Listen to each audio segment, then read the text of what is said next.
Previously, a boy named Kazuma is reincarnated into Fantasy World. A goddess who sent him there is tricked and dragged together with him, and they start their ridiculous journey. They become adventurers, and suddenly more females want to join them. What they all have in common is that they are all clumsy, and they pretty much make one dysfunctional team. Desperate to get some money, Kazuma and his party are looking for a quest at the guild. They manage to find one that perfectly suits Aqua, as they only need to purify a lake which got infested by brutal alligators. Apparently the monsters will leave after the lake is purified, so they will not need to fight at all. Aqua explains that she can purify the water just by being in contact with it, so Kazuma develops a plan how to safely do it. Placing Aqua in a large metal cage to keep her safe from the monsters, they transport her to the lake in question. The plan seems to work perfectly as Aqua is just sitting in water, slowly purifying it. Some hours pass and the monsters show up, but as they attack Aqua, they are unable to get to her thanks to the strong cage. Kazuma, Megumin, and Darkness observe the situation, while Aqua keeps getting trashed around in her metal cage. She is determined to finish the quest, desperately wanting the reward, so she keeps using her power as much as possible to purify the lake, while the monsters do their best to break through the cage. In the end, she purifies the lake and the monsters withdraw, but the experience ends up traumatizing her and she refuses to leave the cage, stating how the world outside the cage is dangerous and scary. A hero who got reborn into this world is facing against an ancient dragon. His name is Aqua, and he was given an extremely powerful sword named Gram by the goddess who reincarnated him. Thanks to that, he is able to defeat the dragon, and accompanied by two girls, Fio and Clemia, he returns to the town.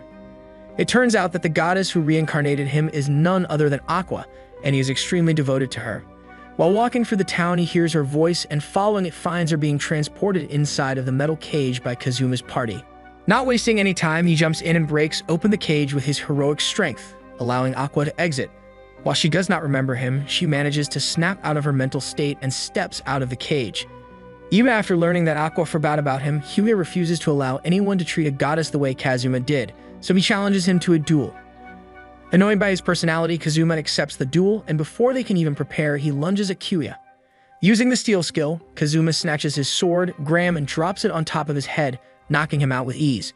Fio and Clemia protest, declaring that this does not count as Kazuma attacked preemptively, but Kazuma scares them away by threatening to steal their panties in public. After returning to the guild, Aqua is mortified when she learns that the majority of reward for the quest has to be subtracted from them because Aqua ended up breaking the cage, so they need to pay for damages.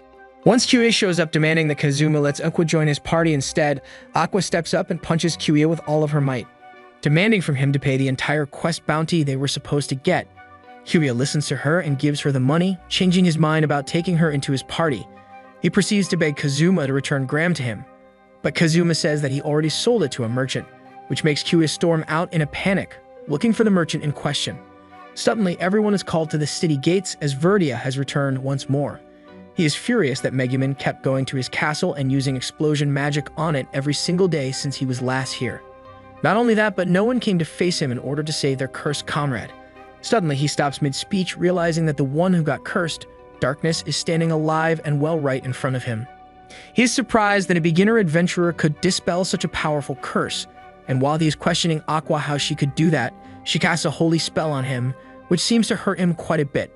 Upset with everything that is happening, Verdia summons a horde of undead to massacre everyone in the city, but instead, they start chasing Aqua, sensing her divine energy.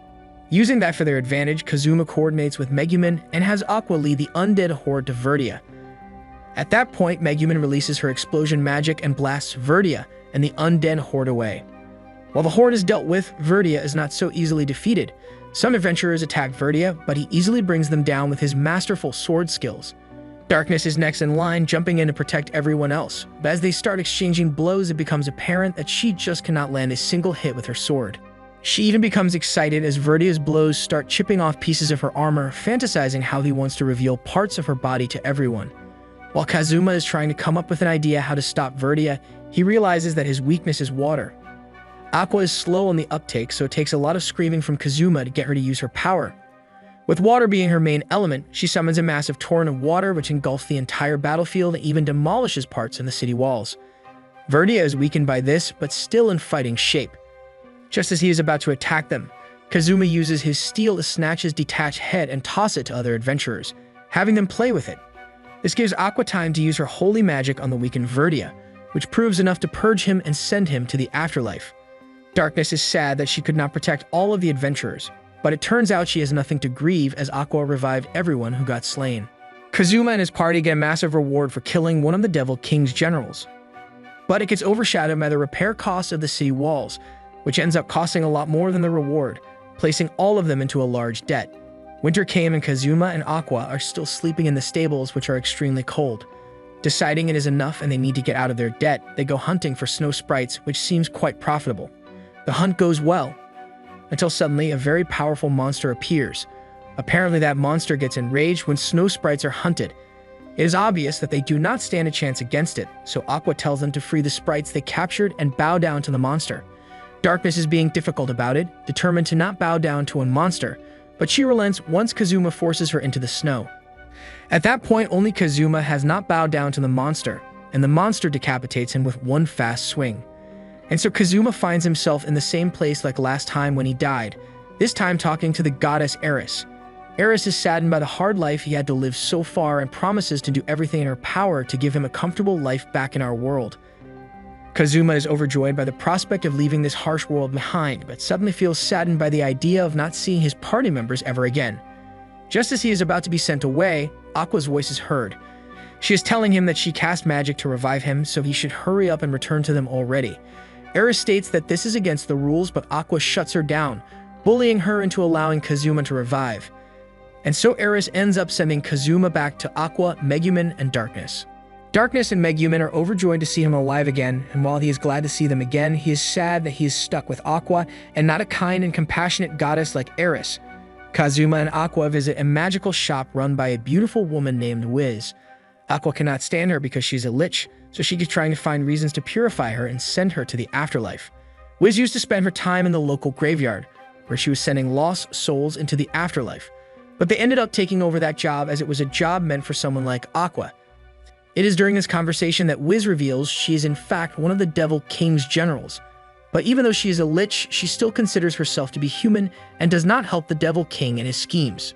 In return, the Devil King allowed her to have a shop and do as she wants as long as she maintains the barrier around his castle as one of the generals. In order to enter the Devil King's castle, all of the generals will have to be slain. This only makes Aqua even more determined to send Wiz to the afterlife, but Kazuma reasons with her, telling her that they are too weak to fight the Devil King anyway. Aqua relents, stating how she could break a puny barrier like that with her own magic anytime she wants anyway. Grateful for letting her be, Wiz teaches Kazuma how to use the Drain Touch skill, which allows him to sap energy from his opponent and channel it to someone else. At that moment, an old man enters Wiz's shop requesting her services. But it is Kazuma's party who ends up taking the job as they are sent to exorcise spirits from a large mansion. They can also stay for free in the mansion since the spirits keep coming back after every exorcism. Relying on Aqua's ability to exorcise any spirits, they all settle in and make themselves comfortable. But it is during the night that the spirits start haunting them for real, as possessed dolls start chasing Kazuma and Megumin. They manage to run into Aqua, who puts an end to the haunting. The next day, they learn from Luna that the spirits started haunting the mansion after someone erected a powerful barrier around the graveyard. It turns out that Aqua is the one responsible for that, as she got tired of doing the job that Wiz was doing at the graveyard and just put a barrier there to stop the spirits, so they all went to the mansion instead. In light of those news, Kazuma does not take the reward for getting rid of the haunting, but they still decide to stay in the mansion. One day, Kazuma stumbles upon Keith and Dust, two fellow adventurers, and they show him a special establishment in the city. It is an establishment where Succubus monsters work with humans. For allowing them to stay safely in the city, the Succubus visit them in their dreams and fulfill any of their fantasies, while only taking a little bit of their vitality as compensation. Kazuma is very intrigued by the idea and quickly decides to try out their service.